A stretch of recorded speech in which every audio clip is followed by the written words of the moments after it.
রয়েছি জাহাঙ্গীরনগর বিশ্ববিদ্যালয়ের মেন গেটে ঢাকা আরিচা মহাসড়কে। আপনারা জেনে থাকবেন ঢাকা আরিচা মহাসড়কে কিন্তু জাহাঙ্গীরনগর বিশ্ববিদ্যালয়ের শিক্ষার্থীরা আজ বেলা ৩টার দিকে মহাসড়ক আবারও অবরোধ করেছে।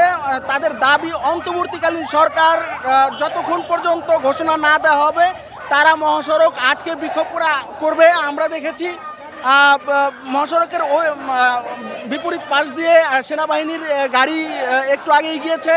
তারা কিন্তু সেনাবাহিনীর সদস্যরা কিন্তু আপনার এই শিক্ষার্থীদের কিন্তু অভিনন্দন জানিয়েছে। আমরা আসলে এই মুহূর্তে কথা বলবো একজন শিক্ষার্থীর সাথে। আসলে আপনাদের দাবিটা কি? আমাদের একটা দাবি যে আমাদের বাংলাদেশ, এই বাংলাদেশকে রক্ষা করার দায়িত্ব আমাদের।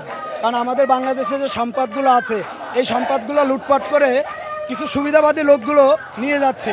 অন্তর্বর্তী সরকার যদি না আসে তাহলে সুবিধাবাদী মানুষগুলো আমাদের জাতীয় সম্পদগুলো নষ্ট করে ফেলবে।